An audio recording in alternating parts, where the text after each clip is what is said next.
1,00,000 మంది శివభక్తులతో కలిసి మహారుద్రాక్ష పూజలో పాల్గొనండి. వెంటనే కాల్ చేసి మీ పేరును నమోదు చేసుకోండి. నమస్తే, welcome back to Suman TV. Present మనతో పాటు ఉన్నారు సైకాలజిస్ట్ విజయసింగం గారు. నమస్తే మేడం. నమస్తే మ్యామ్.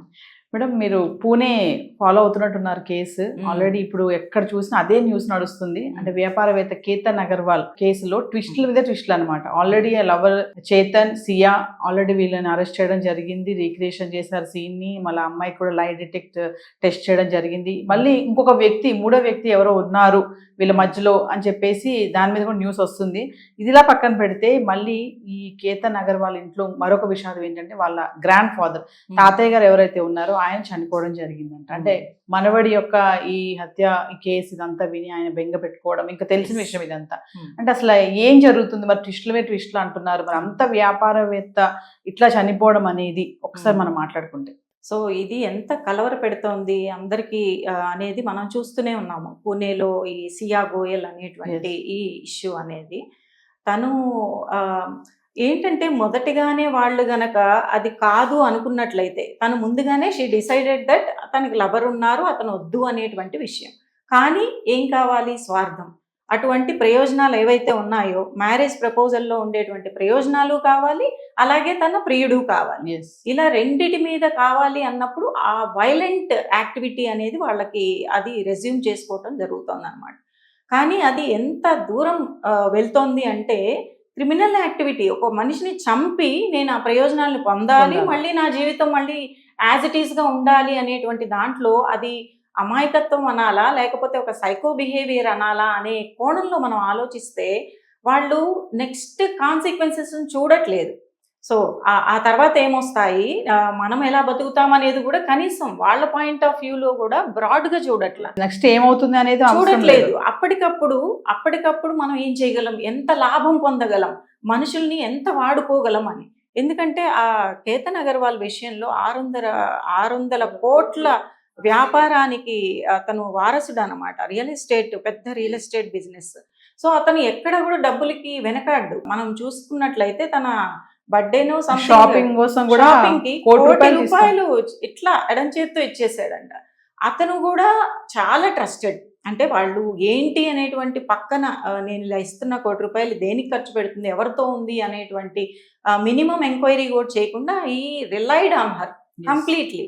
సో అబ్బాయి తరపు ఇంత రిలై అయ్యి ఒక మ్యారిటల్ రిలేషన్షిప్కి, ఒక ఫ్యామిలీ అనేది యునైటింగ్కి ఇంత వాల్యూ ఇస్తున్నప్పుడు ఈ అమ్మాయి తరపు ఇలా చేయటం అనేది ఎంత గొడవలకి రేకెత్తించేలా. అబ్బాయిల్లో ఇప్పుడు మనం చూసుకుంటే న్యూస్ బాగా చూస్తున్నాం, మనం వైరల్ అయిపోయి ఇన్స్టాలో కూడా తల్లులు అబ్బాయిల్ని కాపాడుకునేటువంటి విషయాలు నేర్పించేటువంటి పరిస్థితికి 17-18 ఏళ్ళు వచ్చినా 20 ఏళ్ళు వచ్చినా కూడా ఒక అమ్మాయిని క్రూయల్గా ఎలా ఉంటుంది, ఆ నెక్స్ట్ యాంగిల్ ఏంటి, ఎలా నిన్ను ప్రొటెక్ట్ చేసుకోవాలి అనే విషయంలో మనం ఇప్పుడు next kind of lessons and activities next వేరే దృక్పథంలో వెళ్ళాల్సి వస్తుందేమో అనేటువంటి చాలా చూస్తున్నాం అనమాట.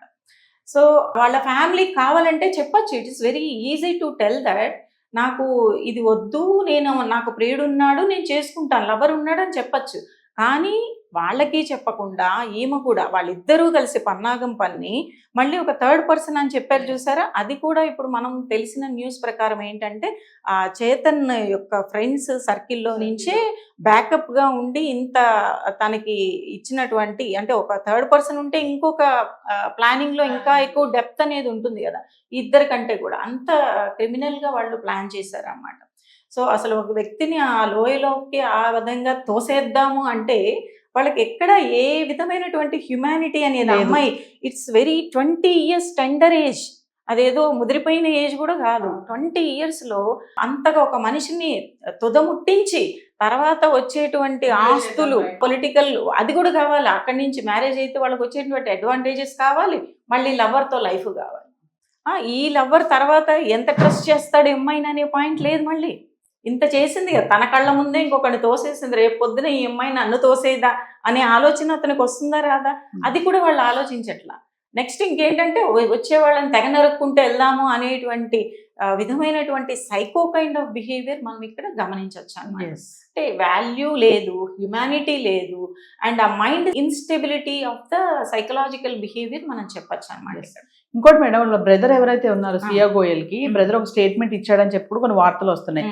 ఆల్రెడీ తనకు తెలుసంట ఈ చేతన్ బాయ్ ఫ్రెండ్ ఉన్నాడని చెప్పేసి. అయితే బ్రదర్ తో ఏం చెప్పిందంట, పేరెంట్స్ కి ఏం చెప్పకు, నేను కేతన్ తోటే ఉంటాను, నేను చేతన్ తో మాట్లాడాను అసలు, ఇంకా నా ఏం చెప్పక అంటే సో నమ్మాడంట బ్రదర్ కూడా. ఇలా చెప్పింది, నేను చేతన్తో మాట్లాడనని చెప్పింది, కేతనే నా లైఫ్, ఇంకా తన్నే ఇష్టపడతాను, నువ్వు మమ్మీ డాడీకి ఏం చెప్పకని చెప్పింది కాబట్టి నేను ఇంట్లో ఈ విషయం చెప్పలేదు అని తమ్ముడు చెప్పినట్టుగా ఒక స్టేట్మెంట్ అయితే ఒక ట్రోల్ అవుతుంది ఒకటి. అంటే మరి ఇక్కడ బ్రదర్ కూడా చూడండి, ఇలాంటి విషయాలు ఏదైనా ఉన్నప్పుడు పేరెంట్స్ కి ఇన్ఫార్మ్ చెయ్యాలి కదా. ఇప్పుడు చేయకపోవడం వల్లే కదా ఇంత పెద్ద ఇష్యూ అయ్యి, అంటే క్రిమినల్ అని చంపేశారు ఆల్రెడీ, మర్డర్ చేసేంత వరకు వెళ్ళారు అంటే వాళ్ళ మైండ్ సెట్ ఎలా తయారైతుంది ఏంటి అంటే వాళ్ళ బ్రదరు ఊహించి ఉండడు, అంతకి తెగిస్తుంది అని. ఎందుకంటే ఇంతవరకు ఆ కైండ్ ఆఫ్ బిహేవియర్, ఆ యాంగిల్ తన దగ్గర రివీల్ అవ్వలేదు కాబట్టి ఇవాళ రేపు లవ్ ఇష్యూస్ ఉండడం కామన్. అండ్ తను పెళ్లికి ఒప్పుకుంది అంటే ఎక్కడో కాంప్రమైజ్ అయ్యి ఉంటుంది, అంతేగాని ఇంత భయంకరమైనటువంటి చేస్తుందని తను ఊహించి ఉండడు. అఫ్ కోర్స్ ఒక ఏంటంటే ముందు చూపుగా ఏమన్నా ఒక మాట వేసి ఉంటే తను ఏమన్నా వాళ్ళు ఫాలో అప్, అంటే ఎలా తన ఆలోచనలు ఏంటి, తన యాక్టివిటీస్ ఏంటని వీళ్ళన్నా ఒక విధంగా చూడగలిగి ఉండేవాళ్ళేమో. కానీ బ్రదర్ అంటే ఎలా ఆలోచిస్తారు మేడం, చెల్లెలు చాలా అమాయకురాలు, తన్ని ఇంకా మనం ప్రొటెక్ట్ చేసుకోవాలి అనే విధంగా ఆలోచిస్తారు. కాబట్టి అంతకు ముందు తనకి యాక్టివిటీస్ ఇలాంటివి చూసి ఉన్న హిస్టరీ లేదు కాబట్టి ట్రూలీ వాళ్ళు బిలీవ్ చేశారు అంతే. సో ఇట్ హ్యాపెండ్ అనమాట. ఈ ట్విస్ట్ అండ్ టర్న్స్ అనేవి ఎవ్వరూ ఊహించని విధంగా ఒక ఫ్యామిలీ లేడీ నుంచి మనకి జరిగింది. మనం ఎక్కడో టెర్రరిస్ట్ లో ఏదో మనం చూస్తుంటాము కదా యాక్టివిటీస్, ఇలాంటి విన్నాం. అఫ్ కోర్స్ ఎక్కడికో తీసుకెళ్లి పెళ్ళయిన తర్వాత చంపినటువంటి సన్నివేశాలు చాలా జరిగాయి మనం చూసాం. కానీ ఇవి ఎందుకు రిపీట్ అవుతున్నాయి అని మనం గమనించుకున్నట్లయితే వాళ్ళు తర్వాత లైఫ్ని మీనింగ్ఫుల్గా తీసుకెళ్దాము అనేటువంటి ఆ థాట్ కూడా వాళ్ళకు ఉండట్లా. ఈవెన్ దేర్ ఓన్ లైఫ్ తర్వాత లైఫ్ ఉండాలి అనేటువంటి కాన్సెప్ట్ కూడా they are becoming blur about that. ఇక్కడ లేదు వాళ్ళకి. ఇక్కడ కేతన్ అగర్వాల్ ఫాదర్ మా ఇంట్లో ఆల్రెడీ ఒక బాధాకరమైన సంఘటన జరిగింది, ఇంకా అందులోంచి కోలుకోవడం లేదు. ఇప్పుడు మళ్ళీ ఇంకో సంఘటన ఏంటంటే వాళ్ళ నాన్నగారు కూడా చనిపోయారని మనకి న్యూస్ లో చూస్తున్నాం మనం. ఒకే నెలలో కొడుకు తండ్రి కూడా చనిపోవడం అంటే అది మామూలు విషయం కాదు.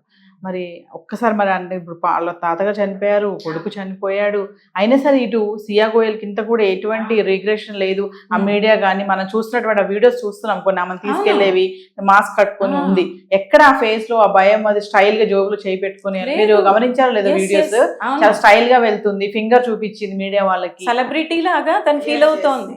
అంటే ఇదేడో ఇది తనకి చాలా ఎక్కువ ఏమిటంటే it's a kind of publicity generate అవుతున్నట్టుగా అనమాట. ఆ మైండ్ సెట్ మనం అర్థం చేసుకోవచ్చు. అక్కడ వీళ్ళ ఫ్యామిలీలో ఆల్రెడీ తను ఆ మనవడు చనిపోయినటువంటి దుఃఖంలో తను హార్ట్ పేషెంట్ అయి ఉండొచ్చు, సమ్హౌ లైఫ్ స్పాన్ అనేది ఎక్స్పాండ్ అవుతూ ఉంటుంది.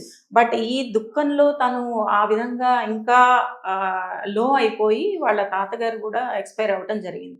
వాళ్ళ ఫ్యామిలీ ఎంత హృదయ విదారకమైనటువంటి సన్నివేశం, ఒకటి తర్వాత ఒకటి, అది ఎవరు పూడ్చలేనటువంటి లోటు అనమాట. ఇటు చూస్తేనేమో సరే అయిపోయిన తర్వాత అన్నా ఇలా జరిగింది అనేటువంటి రిగ్రెట్ కానీ, దీనికి ఇలా ఎందుకు బాధ్యురాలు నేనయ్యాను అనేటువంటిది కానీ పబ్లిక్ లో కూడా కనీసం సింపతి గెయినింగ్ కూడా తను చూపించట్లేదంటే ఎంత రాటు తేలినటువంటి వ్యక్తిలా ఉందో మనం అర్థం చేసుకోవచ్చు అనమాట. మేము ఫైనల్లీ మేడం, ఇలాంటి సంఘటనలు సొసైటీలో జరుగుతున్నప్పుడు మరి యువత ముఖ్యంగా, మరి అబ్బాయిలు కానీ అమ్మాయిలు కానీ ఏం నేర్చుకుంటారు? మరి ఇట్లాంటి చూస్తున్నప్పుడు అందరికీ అన్ని తెలిసిపోతున్నాయి, స్కూల్ పిల్లలకు కూడా ప్రతి ఒక్క విషయం అర్థమైపోతుంది. ఇది వీళ్ళకి తెలియదు, ఇది వీళ్ళకే తెలుస్తుంది, ఈ వయసు వాళ్ళకి తెలియదు అనడానికి లేదు. మరి యువత పైన ఇలాంటివి ఎలాంటి ఇంపాక్ట్ చూపిస్తాయి అంటే? సో అంటే ఏదైనా చెయ్యొచ్చు అనేటువంటిది ఒక కోణంలో వాళ్ళకి అనిపించినా ఆ తర్వాత పర్యవసానాలు ఏం జరుగుతున్నాయి అనేవి కూడా కళ్ళారా వాళ్ళు చూస్తూనే ఉన్నారు. ఇది ఏంటి అంటే ఒక ప్లాన్డ్ గా చేసింది అయినా కూడా నెక్స్ట్ ప్లాన్ ఆఫ్ లైఫ్ ఏంటి అనే దాంట్లో వాళ్ళు బ్లైండ్ అయిపోతున్నారు. సో అక్కడ వాళ్ళకి ఆ కైండ్ ఆఫ్ వీక్నెస్ కూడా కనిపిస్తూ ఉంటుంది. ఇందులో వాళ్ళు ఏంటంటే ఇట్స్ ఎ కైండ్ ఆఫ్ దాంట్లో ఇంకా డెవలప్ చేసుకుంటారేమో అనేటువంటి భయపడటానికి లేదు. ఎందుకంటే ఇట్స్ డెఫినెట్లీ మనకి వాళ్ళ సైకో కైండ్ ఆఫ్ వీక్నెస్ అనేది మనకి కనిపిస్తుంది అనమాట.